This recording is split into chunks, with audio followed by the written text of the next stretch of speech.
Bienvenue à mes artistes pour ce premier volet du report du sujet par quadrillage, appelé également mise en carreau. Comme je vous l'avais dit, et comme vous le découvrirez dans le PDF d'ailleurs, cette façon de travailler n'est pas neuve, puisque la majorité des grandes académies de peinture ou de dessin l'ont employée depuis très longtemps, et de grands maîtres, bien sûr, bien avant nous. Vous verrez que cette technique a quelque chose de particulier, puisqu'elle va vous permettre de comprendre et surtout d'apprendre les formes, les volumes et les ombres de votre sujet, afin de vous faciliter le travail. Alors, on a parlé de la mise, bien sûr, en carreau, par son système mathématique, puisqu'il faut reporter pour diminuer ou augmenter selon le support que vous allez choisir. Mais surtout, vous devez faire preuve de beaucoup d'attention afin de ne pas vous tromper de carreau. Mais bon, ne vous inquiétez pas, cela arrive à tout le monde. La gomme n'est pas là pour rien, elle va vous permettre de travailler. Alors, une petite recommandation, bien sûr, n'appuyez pas. N'oubliez pas que les carreaux doivent disparaître avant de passer au stade final. Donc, ne creusez pas votre papier. Généralement, tout ce que vous allez faire, que ce soit le quadrillage ou que ce soit le silhouettage de votre sujet, n'est rien que pour vos yeux. Par principe, je dis souvent à mes élèves que lorsque je suis au-dessus d'eux, je dois à peine voir les traits. Donc vous voyez que la précaution est importante. Voilà, je vous laisse découvrir la vidéo qui va avec et cheminer jusqu'au bout. Vous verrez qu'on a déjà entamé une partie, ça sera l'œil, puisque cet exercice, j'ai décidé de le faire en même temps que vous. Et nous nous retrouvons bien sûr pour la vidéo suivante. Merci. Donc dans cette partie du report du sujet, nous allons voir bien sûr comment nous allons débuter. Il nous faut pour ça les éléments qui sont fournis avec le PDF. Vous avez l'original du dessin qui va vous servir de repère visuel, ainsi que le quadrillage. Alors pour ce faire, nous prenons notre support, celui que vous avez choisi. Soit vous êtes en format A4 tel, soit vous êtes en format A3, ce qui est le cas pour moi, où je vais reporter des points en haut et en bas à 2 cm d'intervalle. Lorsque ceux-ci sont déjà tracés, eh bien vous faites des traits verticaux. Sans appuyer, faites vraiment très attention, c'est important, car si vous appuyez, vous allez graver également votre support et vous aurez une ligne lorsque vous allez mettre du noir en uniformité. Voilà, maintenant on va retourner la feuille, remettre des points tous les 2 cm sur la première ligne. Voilà, comme ceci, jusqu'au bout. Pareil en bas, bien entendu, même opération. Et nous allons ensuite tracer des nouveaux traits verticaux. Comme ceci, d'une manière assez fluide, sans jamais appuyer sur le crayon. Souvenez-vous que le poids du crayon suffit largement à tracer le trait, puisque les lignes ne doivent être que pour vos yeux. Il faut bien comprendre que plus vous allez appuyer, plus il sera difficile de gommer, alors que le quadrillage doit complètement disparaître. Voilà. On arrive au bout. J'ai ralenti un tout petit peu pour bien que vous voyez l'opération. Mettez bien votre règle sur les 2 points, tracez tranquillement, d'une manière fluide, et évitez de vous arrêter lorsque vous tracez. Ce n'est pas du tout utile. Alors vous verrez que par principe, il est souvent plus facile de tracer à la verticale qu'à l'horizontale, mais si vous avez aussi une habitude pour tracer à l'horizontale, n'hésitez pas. Voilà, nos carrés sont faits. On essaye de chercher d'avoir des éléments parfaits au niveau des dimensions pour éviter justement d'avoir des déformations lorsque l'on reporte le sujet. Si vous faisiez par exemple un carré de 2 cm et de côté et puis ensuite de 3 cm sur l'autre, je peux vous dire que vous auriez des drôles de surprises. Nous voici maintenant avec notre sujet. Nous allons compter notre carreau de démarrage. Alors là, nous en trouvons 10, si mes souvenirs sont bons, et 4 en hauteur, pour amener à peu près la pupille. Quand on a un portrait, généralement, on vise l'œil. On reporte ce calcul sur notre support, afin de trouver l'endroit, et à ce moment-là, nous allons commencer par l'élément principal, comme je vous l'ai déjà spécifié sur le premier PDF. Alors, la pupille, c'est toujours très important de faire les yeux, que vous fassiez un portrait ou que vous fassiez le portrait d'un animal, par exemple. Les yeux, c'est primordial. C'est un repère naturel pour nous. Lorsque l'on parle à une personne, dans la majorité des cas, c'est souvent son regard que l'on observe dans la majorité des cas parce que c'est un repère visuel qui nous est complètement familier. Voilà, donc là, l'œil est tracé par lui-même. On va tracer bien sûr les paupières et commencer aussi à repérer certains mouvements des ombres. Hein, notamment, vous voyez qu'il a une paupière extrêmement prononcée, voilà, avec une courbure complètement naturelle. Et là, nous avons déjà des repères d'ombre.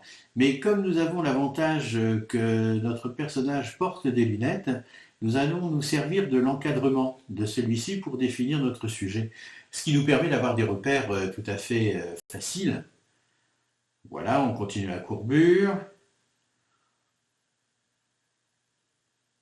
Voilà. Alors bon, bien entendu, hein, si vous dérapez et si votre trait va de côté, ben, n'inquiétez pas, hein. Un petit coup de gomme dans la mesure où de toute façon vous n'avez pas appuyé, il sera très facile de l'effacer. Voici. Bon, c'est toujours un petit peu plus long les formes géométriques parce que généralement elles sont assujetties à une forme de perfection. Mais même si votre trait pour l'instant n'est pas complètement droit, lorsque nous allons le passer en noir, on va pouvoir rectifier les petites erreurs de courbure.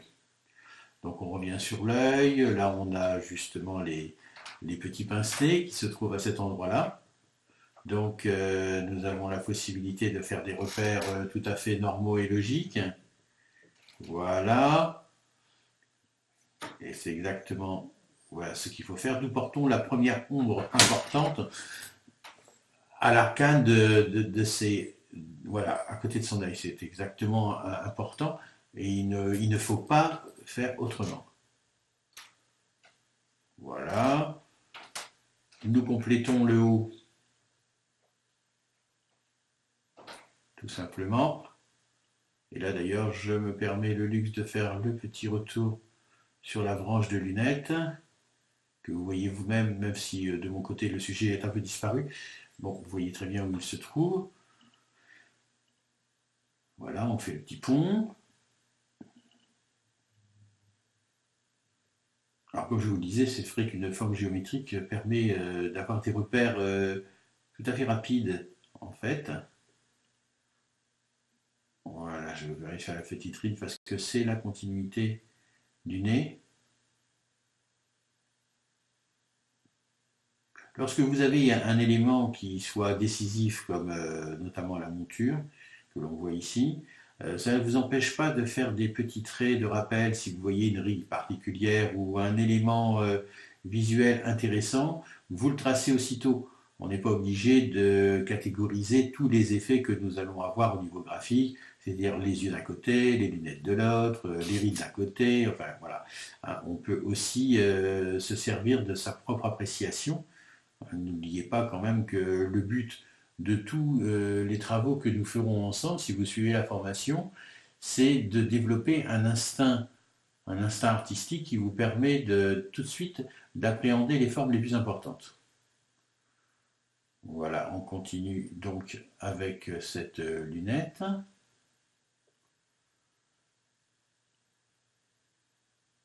Voilà.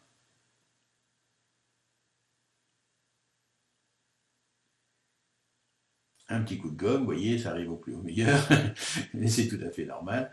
Alors ce sont des gommes douces, hein, bien entendu, hein, ce sont des gommes qui permettent de bien enlever le graphite de la mine, sans jamais appuyer non plus, parce que vous verrez que sur certains supports, lorsque vous appuyez, vous allez retirer une sorte de pellicule de protection qui va vous rendre votre papier un petit peu plus poreux qu'aux autres endroits.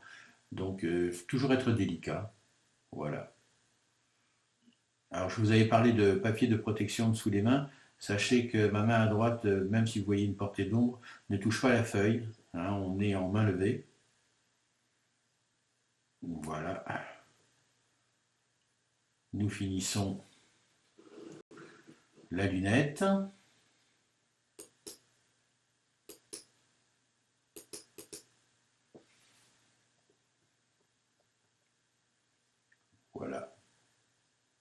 comme ça.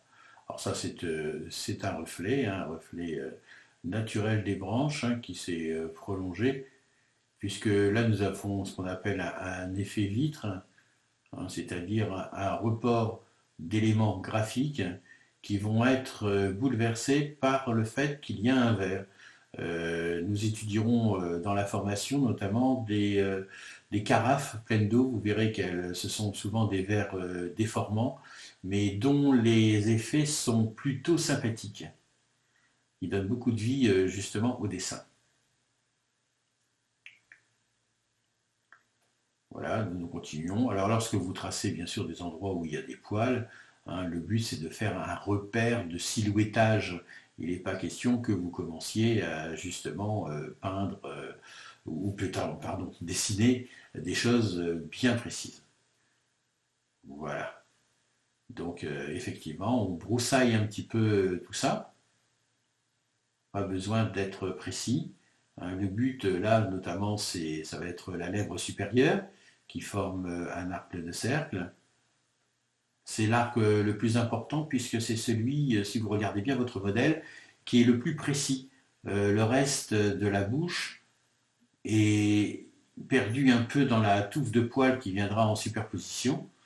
Si vous regardez bien, on a le dessous de la lèvre supérieure qui est très important de mettre en place et également les dents que l'on voit apparaître un petit peu dans l'ombre. Hein. Voilà, on trace les poils tranquillement. On en a également en dessous la lèvre inférieure. Et d'ailleurs, vous remarquerez au passage, parce qu'il est toujours bon de regarder à peu près où se trouvent les ombres pendant que l'on dessine ou qu'on fait le silhouettage, il y a une portée d'ombre très importante en dessous la lèvre supérieure, inférieure. Pardon. Voilà, donc nous avons l'ombre des lunettes, une ombre ici portée au-dessus de la narine. Voilà, si vous regardez sur votre modèle en suivant, puisque le mien est un peu décalé sur l'image, eh bien, vous voyez l'implantation des poils. Alors, lorsque vous tracez le silhouettage des poils, il faut que vous le fassiez dans un sens logique d'implantation. Hein, ne faites pas non plus vos traits n'importe comment. Si vos traits doivent être verticaux ou qu'ils doivent être à l'oblique, que ce soit à droite ou à gauche, vous les tracez comme sur votre modèle. C'est un repère visuel aussi. Hein, on ne fait pas un simple crénelage en se disant que de toute façon on s'en souviendra. Là, le but de tracer un quadrillage et de reporter son modèle, c'est de comprendre le dessin et en le comprenant, eh bien, vous apprenez également toutes les formes, que ce soit les reliefs, que ce soit les marques les plus importantes. Là, notamment, comme c'est une personne âgée, elle a des rides très très importantes, hein, vous les avez vues, hein, qui forment même des éléments légèrement boursouflés. Et tout ceci vous donne l'ergonomie du visage. En fait, si vous preniez des lignes non brisées, c'est-à-dire continues, même dans les rides, vous pourriez modeler l'ossature du visage de votre personnage. Voilà, donc on continue en dehors de la lunette. Voilà. Et bien sûr, les rides sont peut-être un travail un petit peu fastidieux, mais c'est ce qui va, en fin de compte, donner du caractère à votre dessin. Ça va provoquer le relief, ça va provoquer aussi une sorte d'intention pour le regard de celui qui va voir votre dessin après. Donc c'est très très important. Vous pouvez vous tromper un petit peu, on n'est pas obligé d'être précis au millimètre près, mais en tout cas d'être dans le sens logique de l'ossature du visage. Voilà, alors c'est vrai que là on en a un petit paquet. Hein. Je ne vous ai pas choisi un sujet facile, j'aurais pu faire beaucoup plus simple. Le but n'est pas non plus de vous inquiéter ou de vous faire peur. Sachez que si même vous n'arrivez pas à dessiner parfaitement ce sujet, ce qui est important, c'est votre intention, c'est-à-dire l'effort que vous faites pour essayer de le réaliser. Donc on continue sur la branche de lunettes. Alors c'est très important l'élément de la lunette et notamment l'élément de son couvre-chef, qui je pense est un chapeau, ne doit pas être une casquette, ça pourrait être une casquette. D'ailleurs on n'en a pas tellement, on voit pas tellement exactement ce que c'est. C'est très important parce que vous allez voir qu'après lorsque l'on va passer à l'ombrage, ce sont des noirs pleins Et ces noirs pleins vont bien nous être utiles après, lorsque l'on va poser nos reliefs. Voilà, bon, on continue toujours avec les poils, alors toujours pas précis, c'est toujours un petit peu voilà, suggéré, mais toujours, toujours, bien sûr, dans le sens de l'implantation. Alors les petits carrés de feuilles que vous voyez déplacés sur la vidéo, eh ben, ce sont des carrés de feuilles qui servent de protection sous mes doigts ou sous mes mains. D'accord, donc vous voyez à peu près où on en est, le dessin est presque fini. En tout cas, il est représenté correctement. Donc vous voyez bien que c'est un système de repérage, hein. Il n'est pas question de dessiner en finalisant son sujet tout de suite, c'est vraiment une mise en place. C'est très important, c'est la mise en place du relief, des ombres, des traits qui caractérisent le sujet.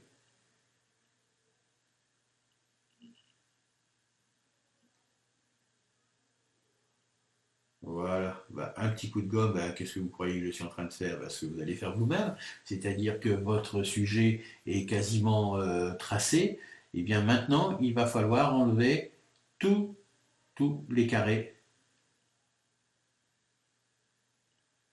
Voilà, sans violence, sans douceur, hein, soyez toujours léger avec votre main lorsque vous tracez ou lorsque vous gommez. Pas besoin d'être violent, c'est quelque chose qui doit se faire tout doucement, hein. Le mieux lorsque vous avez un élément à grain, ce qui est le cas de cette feuille-là, puisque c'est une 180 grammes à grain, elle a un côté lisse et un côté justement à grain. Bon, j'ai choisi le côté grain un petit peu pour le fun parce que c'est effectivement un petit côté œuvre d'art qui passe très très bien. Mais si vous aviez voulu avoir des noirs beaucoup plus uniformes, eh bien vous auriez choisi un papier lisse. Alors c'est vrai qu'on travaille beaucoup sur des feuilles à dessin, mais sachez que j'ai moi-même réalisé des dessins relativement importants, qui d'ailleurs se sont vendus assez cher, sur des simples DCP de 250 grammes ou 150 grammes, qui sont des papiers que l'on passe dans les photocopies. Ce qui est important, c'est pas la nature du papier dans son contexte artistique, c'est qu'est-ce que vous voulez faire en fait. Il y a toujours un but à se fixer lorsque l'on dessine. C'est très très important d'avoir un objectif et lorsque cet objectif est compris, eh bien à ce moment-là, on prend les outils nécessaires pour y arriver. Euh, et vous verrez que dans certains cas, pas obligatoirement d'une manière conventionnelle. Le principal, c'est d'atteindre vraiment non pas la perfection puisqu'elle est impossible et qu'elle n'est pas de seconde, mais en tout cas d'essayer d'aller vers l'excellence. Voilà, toujours avoir pour objectif de se dépasser, de ne jamais refuser les difficultés, surtout pas, parce que si vous commencez à les refuser, eh bien vous verrez qu'il est très difficile après de ne pas travailler que dans la facilité. Voilà, donc là on est en train de noircir. Voilà. Alors, si c'est noir et si vous vous demandez pourquoi c'est à cet endroit-là que je fonce, regardez bien votre modèle, disséquez-le avec vos yeux parce que c'est très très important et pour regarder les intensités de noir et de gris. Alors là, je prends un des fameux estompeurs, hein, le petit modèle. Hein, vous pouvez avoir des modèles de catégories différentes, mais bon, comme c'est un petit cercle, on va prendre un petit modèle. Et là, en fait, l'estompage permet d'unifier le noir et de l'étaler. Alors, ce qui est très bien dans un papier à grains, parce que comme le papier à grains a des creux et des bosses, hein, si vous regardiez au microscope, vous verriez de véritables montagnes, eh bien, votre mine n'est pas rentrée dans les creux. Elle est restée en surface ou sur les bords. Donc, l'estompeur, ben, ça permet en fin de compte de combler un petit peu tous ces blancs, même s'il en restera toujours, parce que c'est un papier à grains. Hein, on est bien d'accord. Voilà, donc on met en place effectivement les ombres portées, puisque là on est sous le dessous de la paupière. Et bien entendu, lorsque l'on dessine un élément, ou qu'on le met entre guillemets en couleur, là, puisque le noir il représente quand même la couleur du dessin en noir et blanc, il faut à tout prix regarder les éléments qu'il y a autour, parce que c'est à ce moment-là que l'on comprend s'il faut densifier le noir en appuyant, ou s'il faut avoir une main un petit peu plus légère. Parce que, en fait, dans votre nuancier de gris jusqu'au noir, vous avez une palette beaucoup plus large que l'on pourrait imaginer. Voilà, donc l'œil se construit tranquillement. Que vous le fassiez au crayon ou à l'estompeur, sachez que de toute façon, les reprises sont toujours nécessaires, mais qu'il est bon au début déjà de placer les volumes avec des petits repères. Alors quand vous faites ce mouvement-là, hein, qui est un mouvement purement mécanique, c'est votre poignet qui travaille, c'est pas votre bras, c'est pas vos doigts, c'est sur la rotule de votre poignet, entre guillemets, où vous avez un va-et-vient qui est un peu mécanique, mais qui est nécessaire, parce que ça vous évite d'avoir des traits blancs entre vos traits noirs. Et si vous avez vu juste précédemment, vous avez pu voir qu'en fin de compte, je retrace sur le tracé que j'ai fait, et d'ailleurs je pourrais y revenir plusieurs fois afin de foncer les éléments, mais je travaille dans une diagonale, parce qu'il faut toujours croiser ces traits, toujours en fonction justement des grains du papier. Mais quand on les croise, on ne va pas les croiser à l'angle droit, ce n'est pas des carrés qu'on est en train de faire, d'abord ça se verrait, ça ne serait pas très très beau. Mais on fait des diagonales. Voilà. Alors vous verrez que ce mouvement au début est peut-être un petit peu difficile, mais vous allez voir qu'en vous entraînant, ce mouvement pour ne pas avoir de blanc qui vient entre les traits est très facile à apprendre.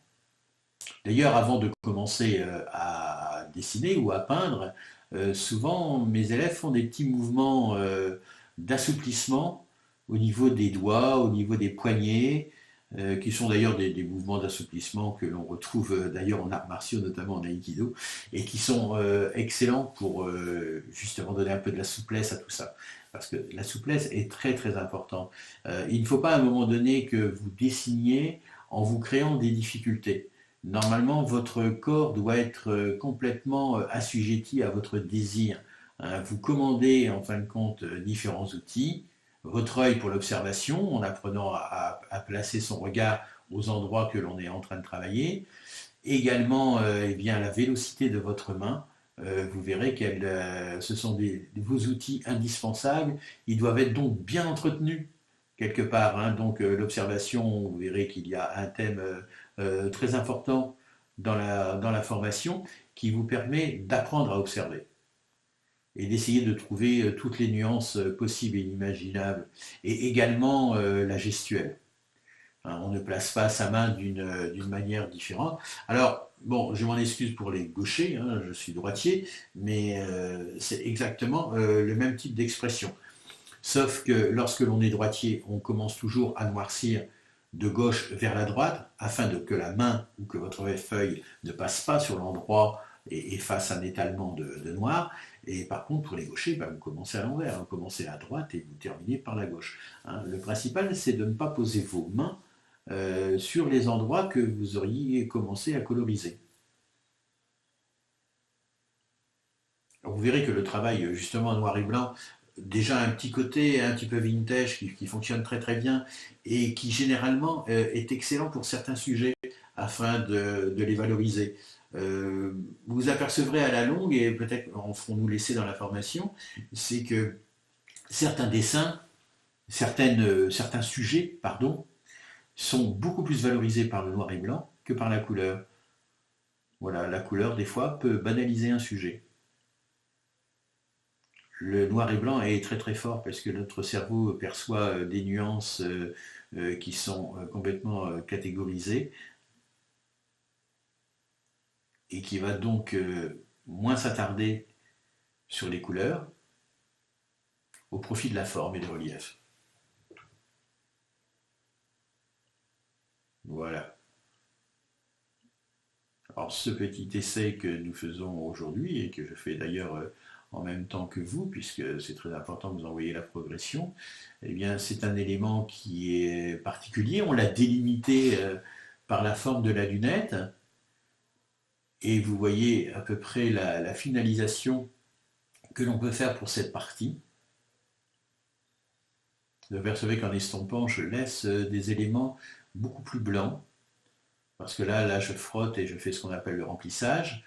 Donc, même si ma main est précise, parce que je suis très habitué au travail, je vous montre qu'en fait, certains éléments en blanc, on y revient après, un petit peu à tête reposée, en prenant un petit peu de recul, pour éviter de tout noircir. Même si nous avons toujours le principe de la gomme, hein, pour rectifier nos erreurs.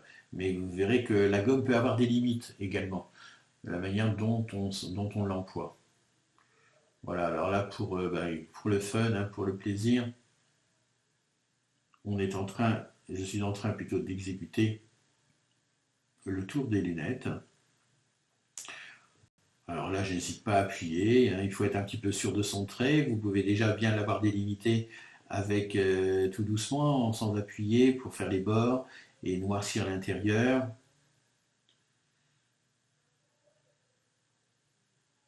Alors une petite astuce aussi qui est très très importante, lorsque vous tracez, n'hésitez pas, n'ayez pas d'inquiétude, ne commencez pas à vous mettre une barrière en vous disant je ne vais pas arriver à tracer. En fait, l'erreur est salutaire dans les apprentissages parce qu'elle vous permet justement de conforter tout ce que vous allez apprendre.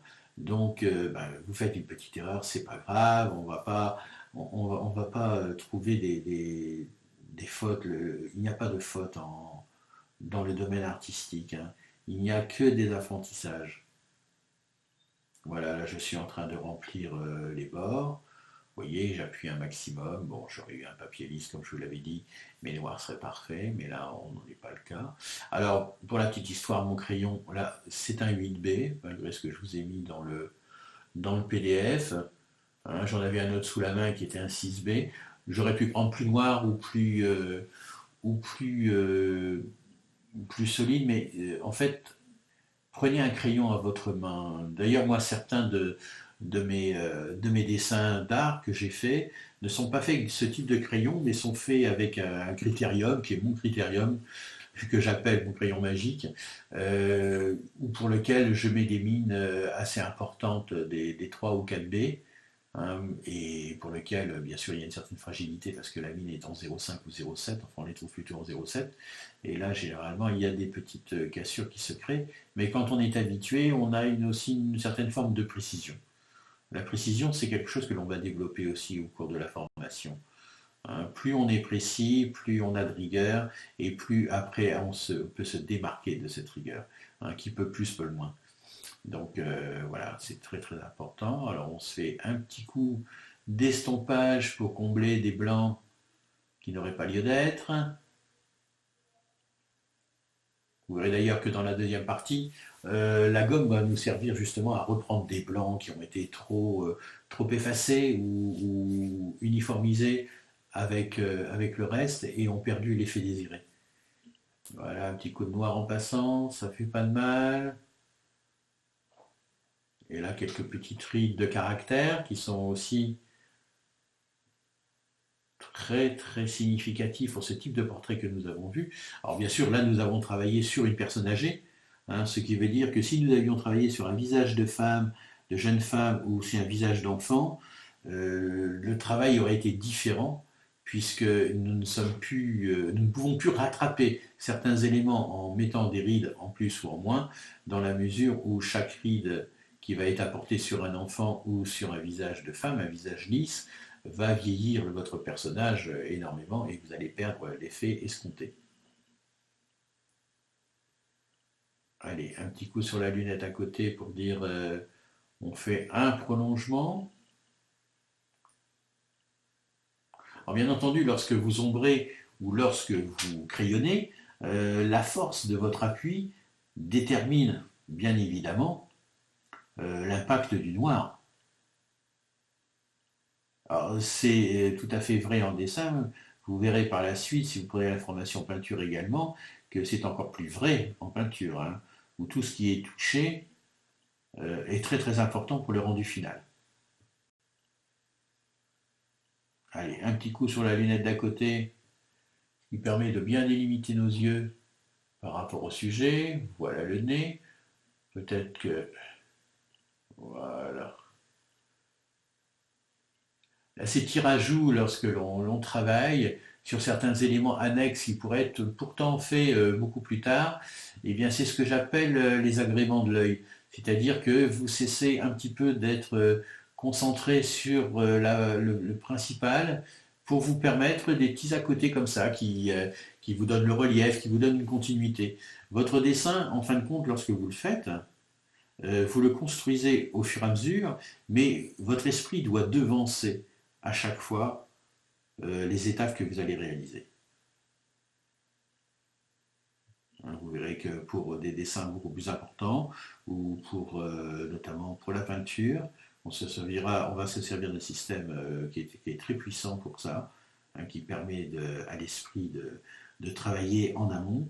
Hein, c'est ce qu'on appelle la visualisation, c'est-à-dire la possibilité d'extrapoler par l'esprit le travail que nous avons fait. Voilà, un petit coup de coton-tige parce que c'était très doux à faire à cet endroit-là.